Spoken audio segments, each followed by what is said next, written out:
Quem é esse alemão Adair Alcione Kroloff?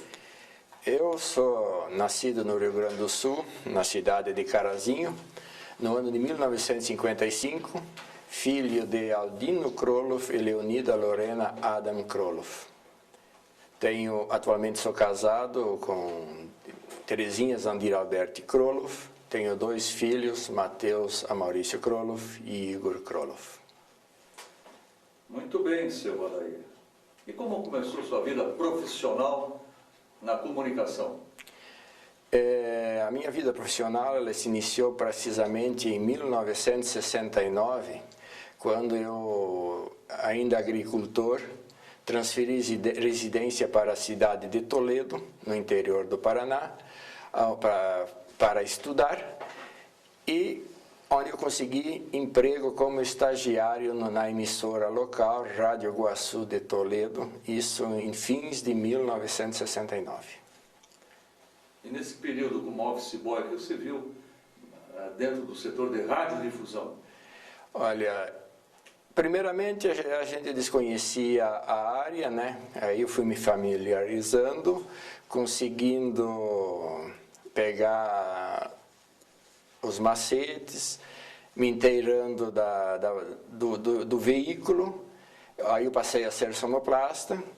E só que no interior a gente vê uma dificuldade muito grande no rádio na época, porque era tudo diferente do que se tem hoje, certo? E dentro desse fato eu comecei a me interessar pelo ramo de eletrônica, já que no rádio tudo é novidade, e para a época era muito mais. Aí eu comecei como autodidata, trabalhando como auxiliar em reportagens externas e auxiliando o departamento técnico da rádio, que era uma pessoa que quando ela não estava, ela dava as coordenadas para que a gente pudesse atender e a rádio não ficasse fora do ar. E quem era essa pessoa daí? Era José Finkler, foi um professor meu de matemática no Colégio Estadual em Toledo.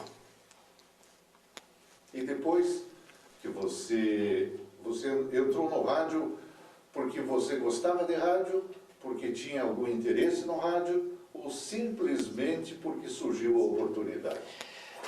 Isso aí é interessante, essa pergunta, porque quando eu trabalhava na roça, em 1960, surgiu a radiodifusora de Marechal Cândido Rondon, que ela foi inaugurada em 1963. E como era a emissora mais próxima, a gente ficava ouvindo ela. E aquilo me chamava a atenção. Meu pai tinha comprado um rádio, eu fui lá, abri o rádio, olhei o que tinha dentro e tal, me inteirando desses fatos, né? Então, a gente coloca no subconsciente talvez um desejo, e esse desejo passa a se realizar. Pois é, Daí, mas então, eu já pelo que você respondeu, deu para perceber que na parte do rádio, o teu maior interesse era a eletrônica.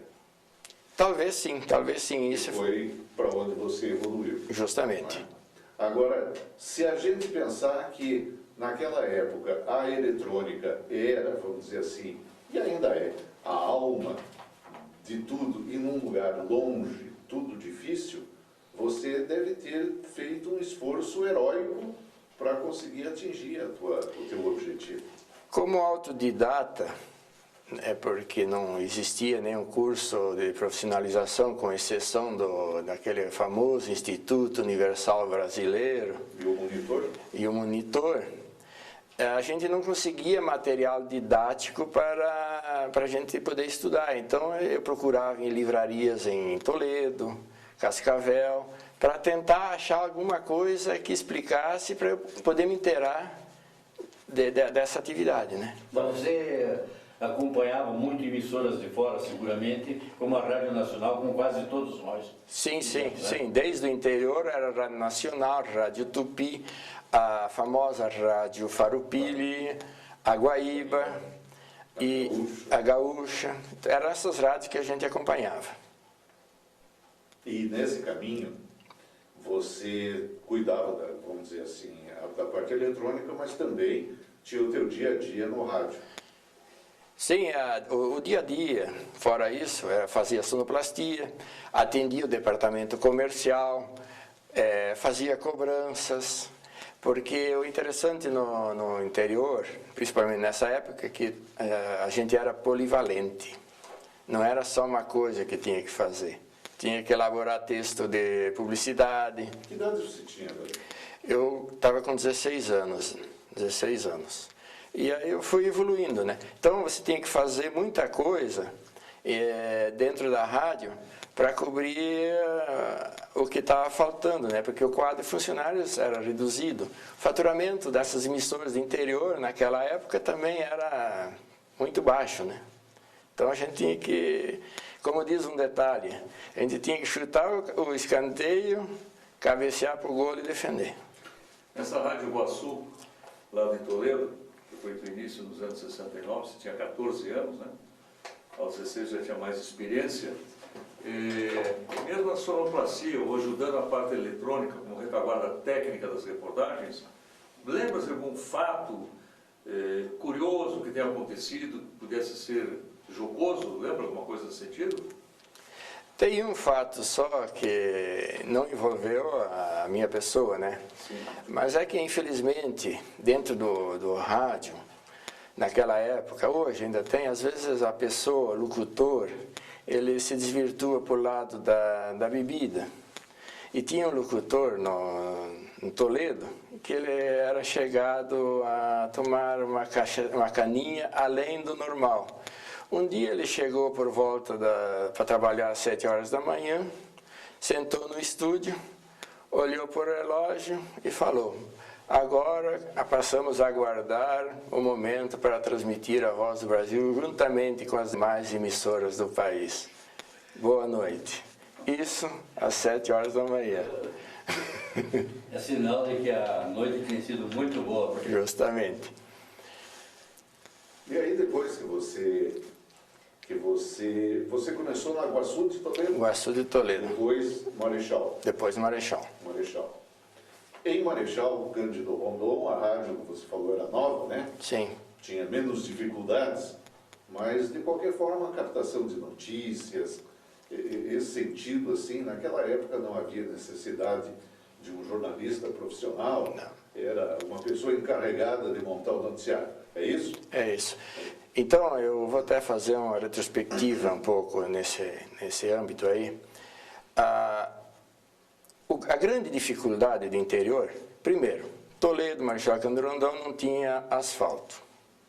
O transporte tudo era por estrada de chão.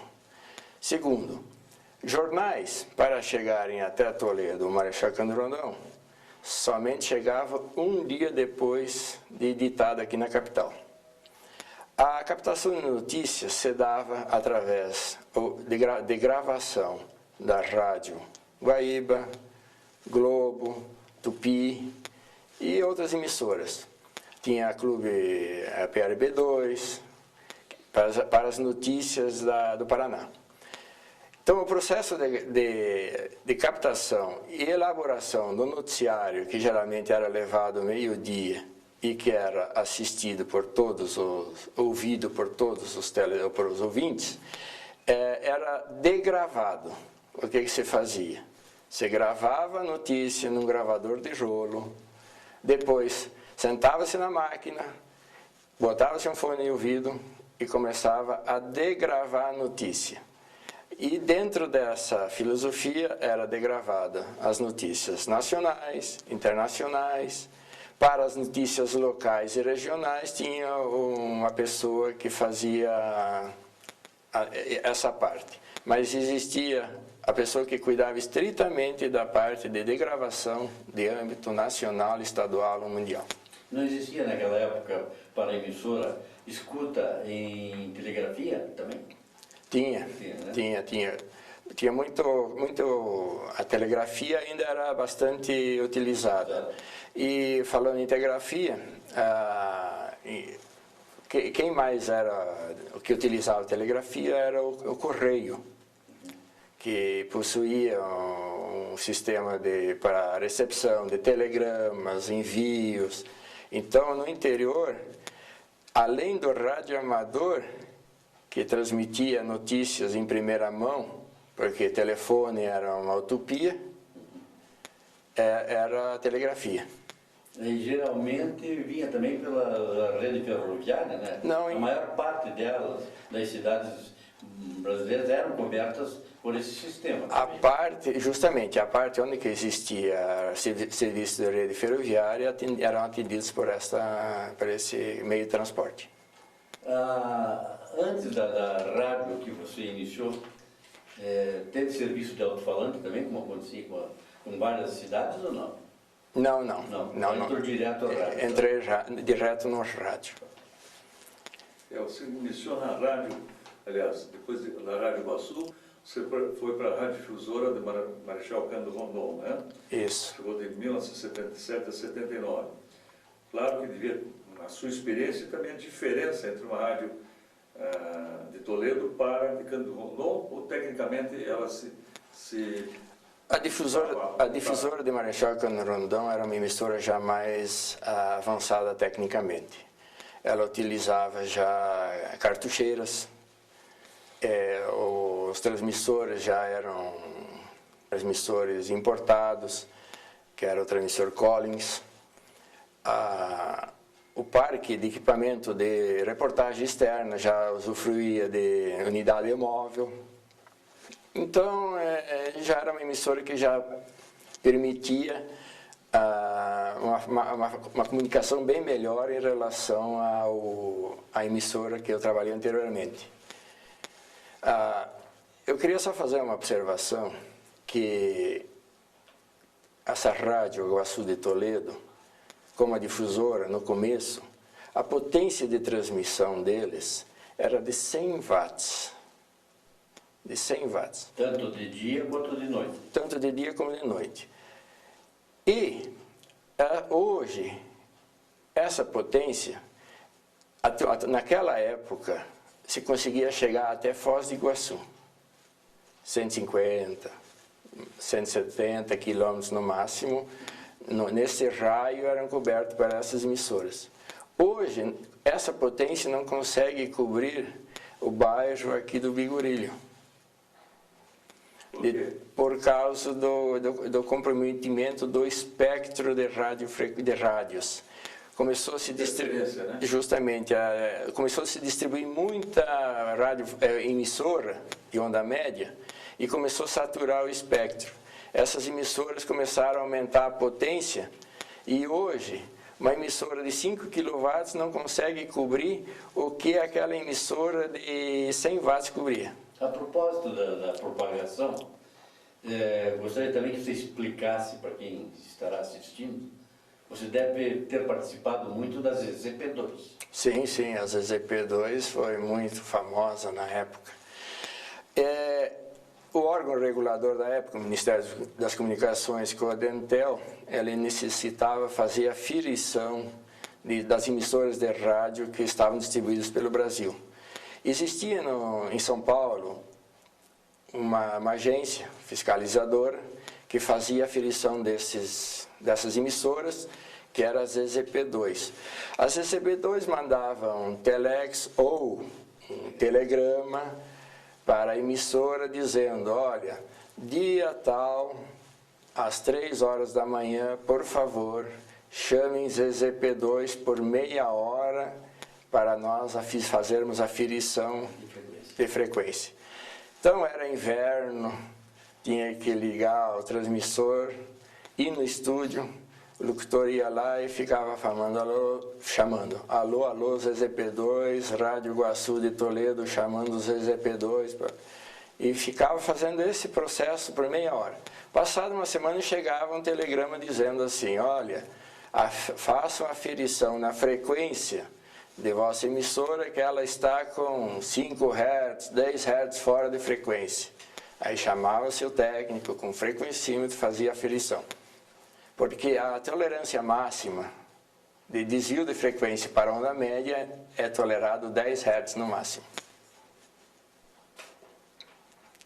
E aí, quando você mais ou menos ficou bastante ágil naquilo que você fazia lá em Marechal, mudou-se. Eu necessitava me aperfeiçoar. E a única maneira de me aperfeiçoar era fazendo um curso técnico, aonde que eu fiz o teste no Cefet, na Escola Técnica, e entrei no curso de eletrônica em 1980. E concluiu esse curso? Concluí ele às duras penas em 1986, porque casado, com filho, trabalhando, não foi fácil. Quando você veio para Curitiba, você veio direto para Curitiba? Vim direto para Curitiba. Já veio casado? Não, eu casei no interior, numa cidade chamada São Jorge do Oeste, no sudoeste do Paraná. Minha esposa, Terezinha, morava aqui, eu conheci ela aqui, a gente foi até São Jorge do Oeste, nós casamos, e aí eu saí de Marechal Grande Rondon, fui para São Jorge do Oeste, casamos e aí viemos embora. Enquanto você fazia esse curso, o que mais você fazia? Primeiramente, eu passei a trabalhar numa empresa denominada Label, que fazia aferição de equipamentos de instrumentação eletrônica. Medidores, amperímetros, watímetros. Eu trabalhei como gerente nessa emissora. Nessa empresa. Nessa empresa. Muito tempo? Essa empresa eu era de um professor da escola técnica, eu trabalhei por 9 meses. Nesse inteirinho, eu fiz o concurso para o Dentel, Ministério das Comunicações, para ser agente de fiscalização, onde eu logrei êxito, passando em 13º lugar. Perdi as esperanças, pensando que ia demorar a ser chamado, e aí eu saí dessa empresa, a Label, e passei a trabalhar na Telemarim, uma empresa de telefonia, onde eu trabalhei por mais um ano até o Dentel me chamar. E aí nós temos Telemarim, GTE, Siemens, né? Na Telemarim a gente fazia manutenção de telefonia, no que concerne a manutenção de centrais telefônicas, essas PBX, de pequenas e médias empresas. Então lá tinha centrais da GTE, NEC, Siemens, e a gente fazia esse tipo de manutenção. Então eu passei a conhecer Curitiba de um extremo a outro, norte, sul, leste a oeste, nesse tempo. Adair, nessa toda sua experiência, nós estamos em Curitiba já nos anos 81, desde o seu nascimento no rádio, aos 14 anos na Rádio Iguaçu, você sempre se prendeu à parte técnica, a retaguarda da comunicação, vamos dizer assim. No Dentel, o Dentel era um órgão que estava ligado diretamente à radiofonia. Era o órgão fiscalizador das frequências, do controle, dos abusos, etc. Né? Quais as experiências que você tem para nos contar com referência ao Dentel em relação aos rádios do Paraná? O Dentel, ele era um órgão regulador e fiscalizador de todos os meios que utilizam o espectro de radiofrequência. Então abrange onda média, onda curta, frequência modulada, rádio amador, serviço limitado, que é esse serviço utilizado por emissoras e por empresas. E a função minha dentro do Dentel, fora, quando não estivesse em campo, era fazer o controle de censura, já que nós ainda estávamos sobre um regime de exceção. Até 1984, nós estávamos sob um regime de exceção, onde que existia regime militar, onde que nós tínhamos que fazer a fiscalização das emissoras de rádio e televisão no que concerne a conteúdo político, conteúdo sexual, que era muito criteriosa a fiscalização, o conteúdo musical, que existiam músicas que eram proibidas sim, que eram proibidas de serem executadas. Então a gente pegava, sentava na parte de monitoração e ficava gravando, e quando achava-se uma irregularidade, aquela parte era montada um processo encaminhado para o departamento jurídico e notificava o órgão infrator. Nesse ano de 1984, do regime militar mais rigoroso, quantas emissoras de rádio você lembra e como é que era feita em tempo esta fiscalização, essa censura, além das gravações? Tinha que escutá-las. Era tempo ininterrupto de 24 horas, era uma equipe grande, ou era aleatória essa escuta? Era por amostragem. Por amostragem. Por amostragem. Hoje vamos fiscalizar a emissora X, amanhã Y, então ele chegava, o operador chegava ali, o agente fiscalizador sentava ali, ele tinha o órgão que ele tinha que fiscalizar. E havia abuso? Havia, e o principal abuso na época, apesar de não ser um abuso muito grave, era o excesso de vinculação de comercial em 1 hora. No mundo todo é 15 minutos de comercial para 45 minutos de conteúdo de programas. E às vezes se extrapolava, chegava-se a 18 até 20 minutos de comerciais. Paralelamente nessa censura, na época já da televisão, eram feitas também as verificações por antecipação. Era obrigado a cada emissora a apresentar o conteúdo do programa, do filme, e era liberado um certificado daí. Eu vou retroceder um pouco lá para 1970 e pouco. Lá na Rádio de Toledo eu tinha uma carteira que foi expedida pelo Departamento de Polícia Federal com a minha função, que na época era sonoplasta, onde que todos os funcionários tinham que ser registrados, porque a pior parte que envolveu o regime militar com censura foi de 1967, com a instituição do ato institucional número 5, depois com o jornal Ernesto Geisel foi diminuindo um pouco, mas o controle era rígido. A emissora ela tinha que mandar toda a programação para a Polícia Federal. Todas as músicas que iam ser tocadas no mês, ela tinha que mandar com 1 mês de antecedência para os censores fazerem a verificação se tinha anuência ou faziam uma observação e era mandar de volta para a rádio. Assim que funcionava. E aqui no Canal 12, no Dentel, Canal 12 vai ser mais para frente, no Dentel, não cheguei a pegar esse tipo de fiscalização.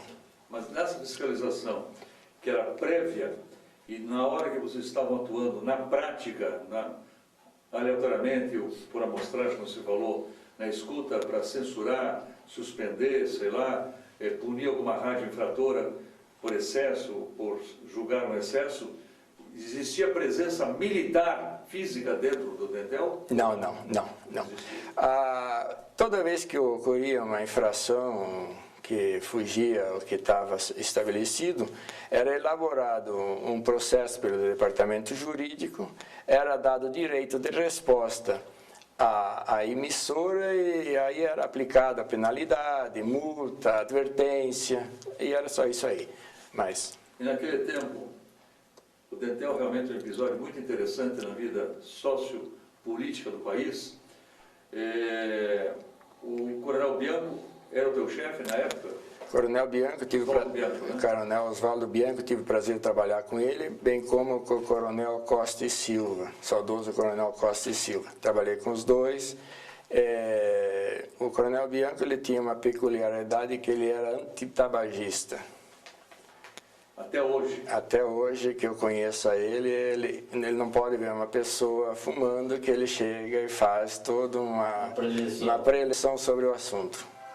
Ainda quero insistir com você no Dentel, e agora vou dar um lado mais ou menos cômico da coisa. Eu não sei se foi seu tempo, não sei se foi nos anos 60, 70, nos anos 80, ou você soube depois, diga aqui, a Rádio Cruzeiro do Sul transmitia corrida de cavalos com o Edson Huck e outros conhecidos. Eu já estava fora dessa transmissão. E o diretor da Rádio Cruzeiro Sul era o Silvio Ronald Leitão, conhecido comentarista esportivo do Rádio Paranaense. Em determinado momento, o Edson Roca era o locutor de turf que transmitia as corridas e apostava. E ele apostou no determinado cavalo, e mais ou menos assim, e avançando por fora, papai, com grande ação, e o cavalo dele não ganha. E ele diz, filha da puta! E ele foi suspenso, o Silvio Ronald foi chamado para a rádio, para o Dentel, pelo Oswaldo Bianco. Eu fiz uma pergunta ao Oswaldo Bianco, ele não se lembra. Ele citou uma mulher que até hoje está lá no Dentel, e você tomou conhecimento, mesmo tendo participado nesta época, não sei que época que foi, tomou conhecimento desse incidente? Não, desse não, mas essa senhora que você mencionou deve tratar-se da doutora Tereza. Exatamente. Que ela ainda é diretora hoje da Anatel, atualmente aqui em Curitiba. A doutora Tereza, ela acho que adentrou as fileiras do Dentel em 1971, 72. E continua à frente do órgão até hoje. Esse fato eu desconheço. Você desconhece. E conheceu algum outro fato jocoso ou parecido, que me parece que eu procurei a dona Tereza e não existe nenhum registro disso, porque na época provavelmente foram arquivados. O próprio Silvio Ronald falou que a emissora dele foi apenas repreendida, Repreendida. Não foi suspensa, etc. E a emissora continuou no ar. E algum episódio que você participou, teve conhecimento, mesmo na retaguarda, de uma suspensão? Não, porque já era mais... nessa época nós já estávamos caminhando em direção à democracia. Então o que havia era muita restrição quanto às cenas de erotismo na televisão. Não era permitido antes da meia-noite, nas transmissões de carnaval, que as passistas das escolas de samba aparecessem com os seios desnudos. Isso era caracterizado infração grave ainda na época, passível de advertência. E hoje, se a gente verificar a situação dos meios de comunicação, está escancarado isso e ninguém mais fiscaliza nada nesses termos. Adair, e tinha também uma fiscalização rigorosa com relação à proporcionalidade de música popular brasileira, né? Tem, isso é obrigado até hoje ainda. Pois é.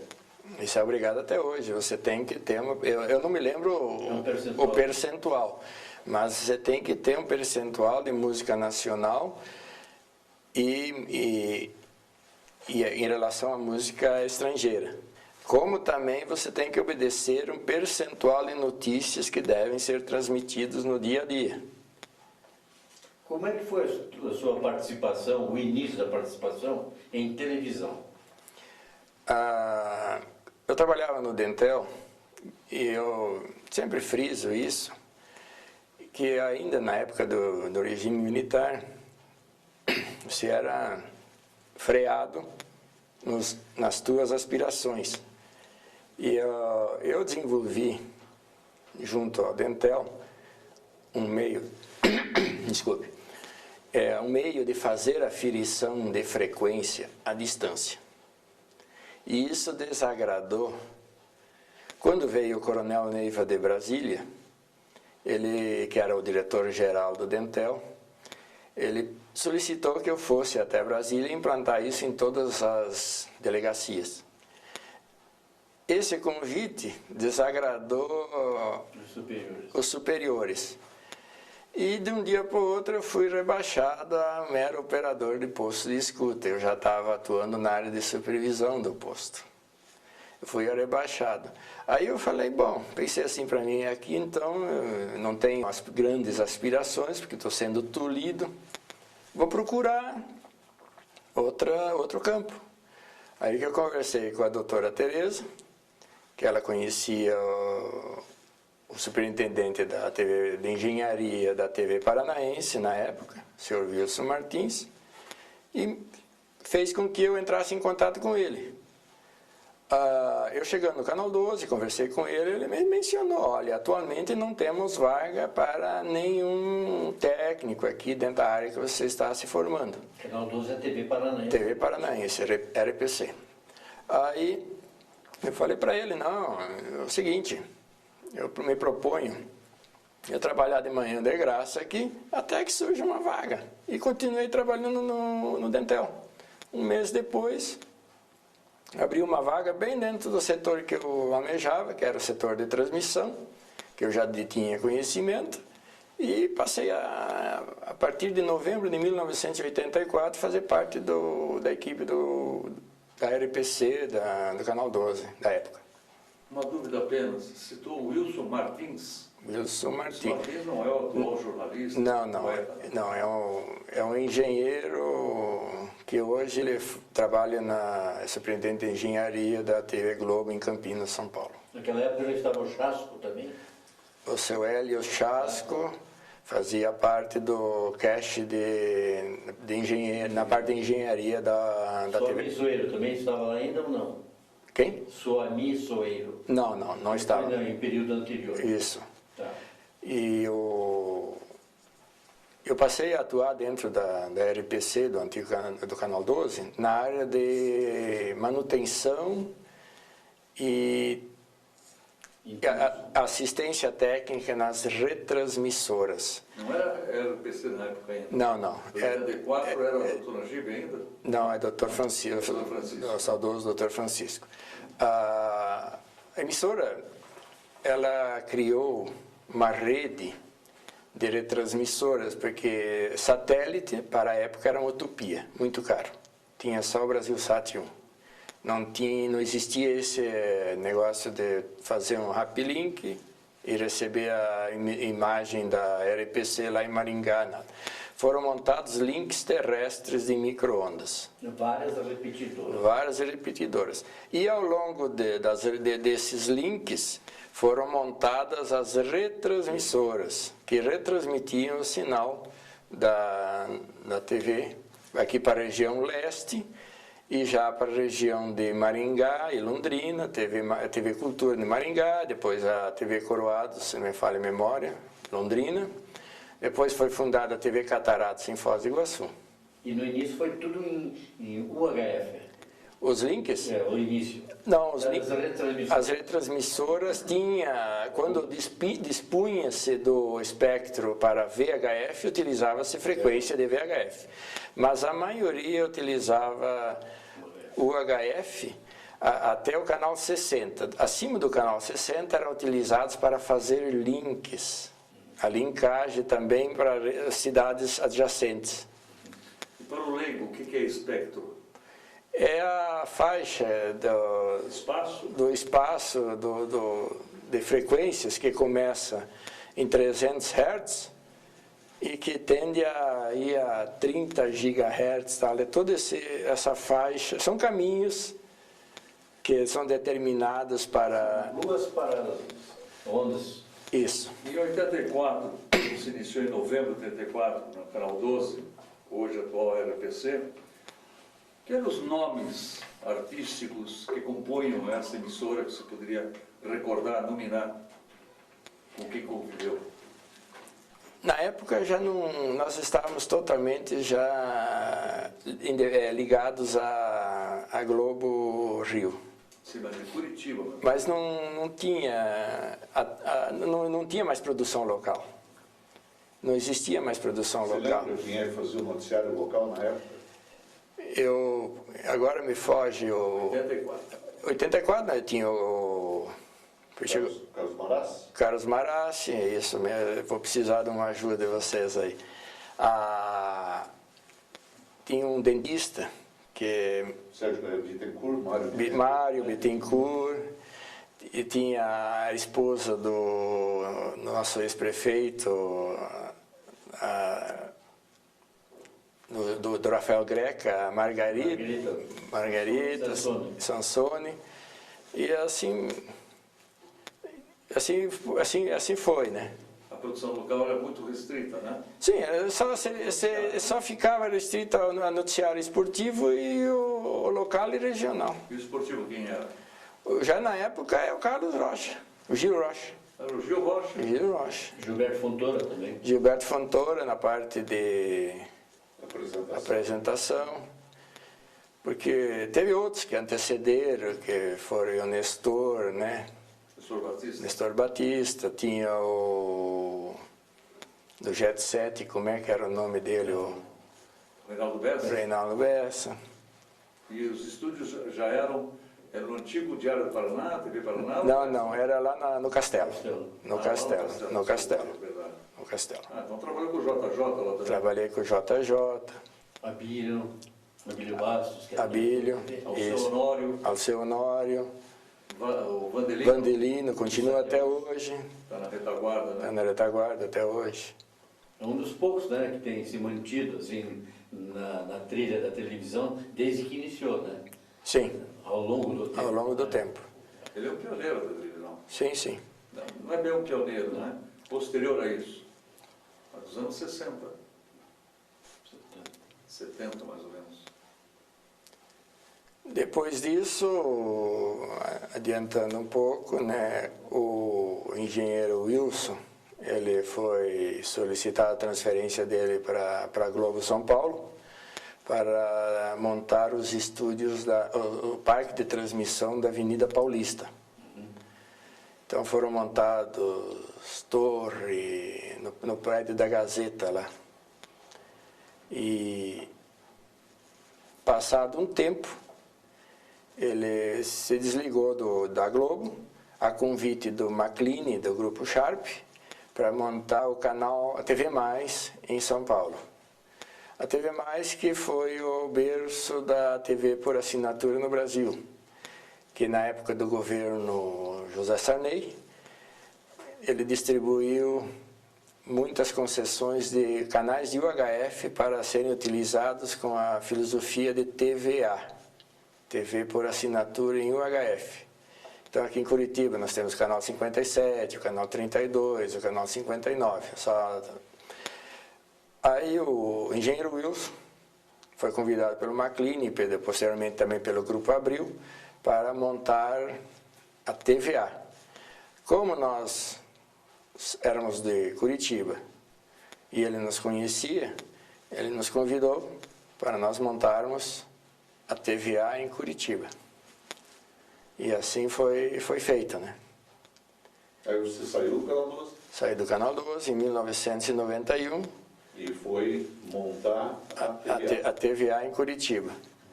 A posteriori surgiu a oportunidade de como houve expansão desse segmento, nós passamos a atuar também na região de Foz do Iguaçu, Florianópolis, Balneário Camboriú e Porto Alegre. Aí onde eu também tive o prazer de montar essas operadoras. Quando você recebeu esse convite para trabalhar na TVA, e fora o sistema de UHF, é cabo, né? É cabo. Deve ter sido um trabalho gigantesco, hein, André? O sistema de TV a cabo, ele se assemelha à telefonia, porque é por meio físico que você tem que levar todos os sinais até o telespectador. Então você tem que utilizar infraestrutura de posteamento da Copel, distribuir cabo coaxial, que é o condutor da informação, em todas as ruas. Tem que colocar amplificadores, reforçadores de sinal, porque à medida que o sinal vai andando pelo cabo, ele vai degradando, chegando a um ponto que lá no fim não vê mais nada. Então, foi uma guerra implantar esse sistema em Curitiba. No entanto, que nenhuma operadora consegue cabear até hoje na totalidade de 100% uma cidade. Ela se preocupa em cabear as regiões mais densamente povoadas, porque aí a questão o investimento ele passa a se pagar. Custo-benefício. A relação custo-benefício, o retorno é mais rápido. Você cabeando uma região de baixa densidade populacional, você nunca vai ter retorno daquele investimento, porque você tem aluguel de poste, tem que pagar o imposto sobre a utilização do espaço aéreo, tem que pagar o custo de programação que está sendo transmitido. Envolve em relação à mensalidade que o telespectador paga, dá uma margem de 20% lucro para o operador. O resto é imposto e encargos e custos. Mas, é claro que ninguém encara um trabalho dessa envergadura sozinho. Dentro disso aí, o que o Adair fazia? Na TVA, eu era supervisor da parte de engenharia e tinha uma equipe de mais 5 técnicos, somente para cuidar da parte de transmissão. A parte de rede externa era um outro departamento, com um supervisor, equipes terceirizadas que faziam a montagem e a manutenção Transmissão e recepção. Sim. Quer dizer, vamos imaginar hoje, olhar para o parque da TVA que fica no Pilarzinho, né? Isso. Pilarzinho, se você olha para a TVA hoje, é basicamente a mesma TVA de alguns anos atrás, e você vê que tem centenas de parabólicas, torres imensas. Isso é trabalho teu? A montagem da torre não, mas a colocação de todos os cabos que levam o sinal até a antena, a montagem da antena de micro-ondas que fica no topo, porque a TVA, ela, além de trabalhar com o sistema de cabo, ela também trabalha com o sistema de MMDS, que é uma faixa de frequência em micro-ondas destinadas à TV por assinatura, que transmite pelo ar. Com o advento da TV, eram 15 canais, que com o advento da TV digital, conseguiu se ampliar para a faixa de 70 canais. Então, todas aquelas parábolas que você vê lá, tem minhas mãos lá, tem a minha impressão digital lá. Mas você evoluiu, né? Quanto tempo você trabalhou lá? 13 anos. 13 anos. Nesses 13 anos, como superintendente dessa parte, você também ocupou outros cargos dentro da TVA Sul, né? Eu cheguei, a posteriori, eu fui convidado para ocupar a supervisão geral de engenharia e depois de um ano fui convidado para ocupar a gerência de todas as praças da TVA Sul, onde permaneci um ano frente a esse setor, né, essa administração, e onde que eu solicitei desligamento. Por alguma razão. Evidente. Né? Eu tive... Tínhamos um plano maior. Né? É isso. Nós estamos felizes porque estamos ouvindo aqui uma história bonita, não é? Uma carreira que o Adair, pelo que a gente vê, tudo que ele planejou, ele fez, pelo menos até agora. E agora, Adair? Saiu de lá. Na época...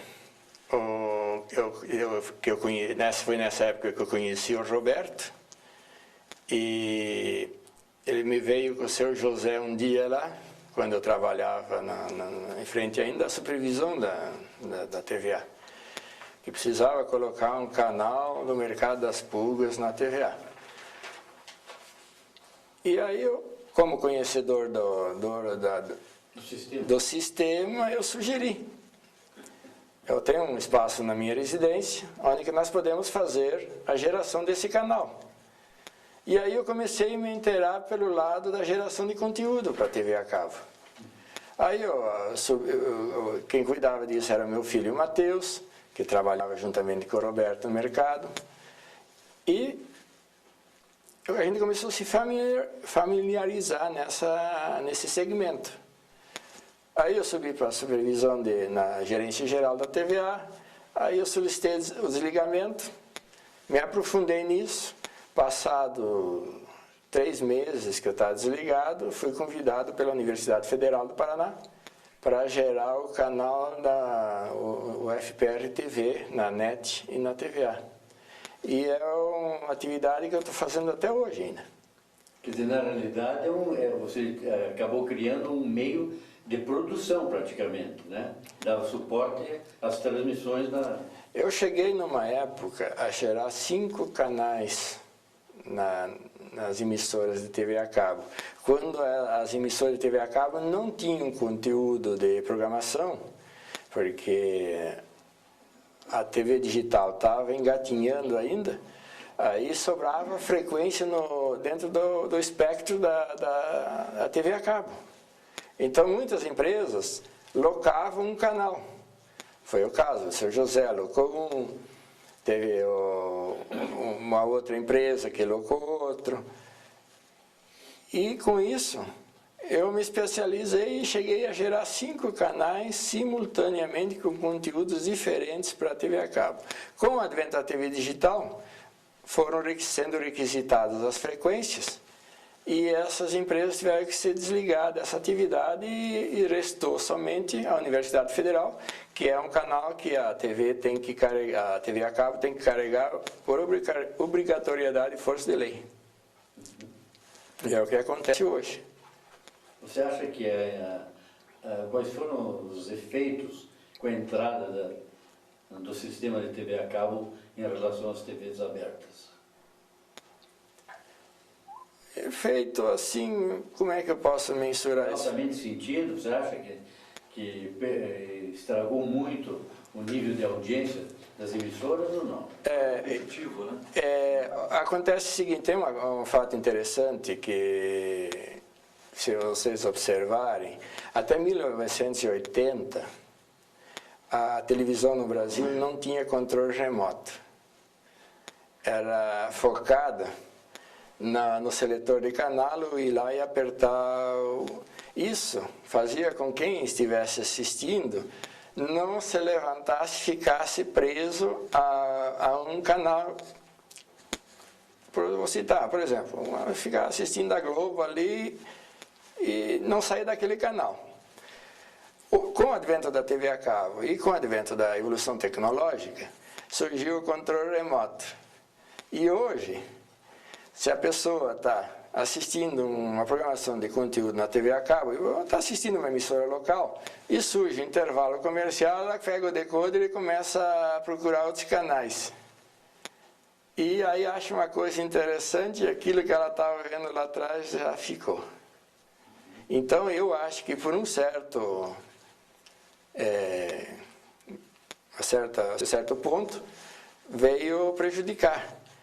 E como também veio o aporte de muito conteúdo estrangeiro, do exterior, as emissoras elas tiveram que se mexer para poder criar um pouco mais, né? Na realidade, passou a ser competitivo, então, Sim, de qualquer forma. Né? Justo.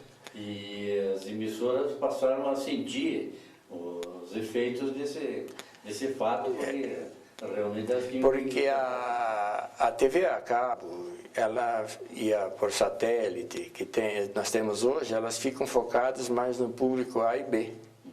O público C, ainda ele fica relegado somente às emissoras locais e quem dispunha de uma antena parabólica, os canais abertos que estão disponíveis no satélite Brasilsat. Mas isso principalmente em função de custo, né? Justamente. Por isso que limita... Justamente, é porque limita a camada social e faz com que o custo é muito alto. O custo de programação é alto, o que onera um pacote total ser muito mais alto ainda, né? E o mercado publicitário, como é que responde para as TVs fechadas? Há muito espaço comercial à venda ainda? Tem. Especificamente na TVA, que você teve uma experiência mais longa, mais larga, né? Na TVA nós tivemos uma ideia, em 1997, de comercializar os espaços dos canais que permitiam essa atividade de fazer a comercialização. Nós, em Curitiba, fomos pioneiros em implantar a exibição de comerciais na TV a cabo. Mas tem uma razão para isso. Alguém inventou essa possibilidade. Quem foi? Não, ela não existia, a gente copiou. Não, mas tecnicamente. Não, Você foi a pessoa... não, eu provoquei. É isso. Eu e mais outra pessoa que trabalhava na engenharia, nós provocamos isso porque nós precisávamos, na época, de aporte de instrumental. Então, quando você tem um orçamento, o orçamento ele é fechado. Nós sugerimos, nós vamos criar esse sistema de comercialização. Eu montei uma matriz de áudio e vídeo, eu fazia projetos também. Montei uma matriz de áudio e vídeo e comercializamos 6 canais. Teve uma época que a gente transmitia campeonato paranaense, tudo no sistema de antena. Foi em função disso. Quando a gente viu que era um excelente segmento para se angariar receita, propomos à superintendência em São Paulo que a receita oferida em função dos comerciais fosse revertida na aquisição de equipamentos de medição, equipamentos sofisticados para engenharia, e eles aceitaram prontamente. Só que quando eles viram que a receita era boa, resolveram centralizar em São Paulo. E aí eliminou. Mas o que acontece? O comercial inserido na TV a cabo, em relação ao comercial inserido numa emissora convencional, ele era 10 vezes mais barato. Então facilitava. E isso permanece até hoje? Permanece até hoje. A TVA continua com esse... Continua sendo 10%? Continua. Porque, e se não menos. Porque veja um comercial que custa numa emissora aberta, no Canal 12. A produção já é cara. É. Né? Veja uma inserção dentro de um jornal nacional, quanto que custa. E veja a inserção quanto custa no horário nobre dentro da TVA. É bem baixo o valor. Mas só para a gente saber, você disse que foi centralizado em São Paulo, mas cada local pode abrir esse intervalo local para fazer os comerciais daquele local? Não, Curitiba, por exemplo, a TVA aqui pode abrir, enquanto está passando outros comerciais, abrir um espaço para passar só aqui de Curitiba? Não, hoje tem, dentro de uma emissora, chama-se OPEC, uma emissora de televisão. Em São Paulo tem uma OPEC, que ela faz toda a programação das emissoras de Curitiba, São Paulo, Rio e Porto Alegre. Bem pronto. E só vem para cada local, nós vamos fazer 5 inserções dentro do canal Discovery, 3 dentro do canal CNN e assim por diante, dentro do canal History, só dando exemplo. E o Adair hoje trabalha em casa, sossegado, feliz da vida, transmitindo a TV... o FPR TV. Da Federal. Isso. Né? Um canal também, acho que da TVA. Eu tenho o canal 17 da TVA que eu gero o conteúdo para eles. Pois é, sai lá da sua casa. Isso. E diante de tudo isso que nós ouvimos, Adair, que conclusão você tira de você? Nós começamos o programa perguntando quem é o Adair Kroloff. Agora você vai responder, depois de contar tudo isso. Quem você acha que é o Adair Kroloff? Bom, a gente pode dizer o seguinte, que todos os sonhos, eles tendem a se concretizarem, desde que você lute por eles. Eu posso me dizer que eu sou uma pessoa realizada,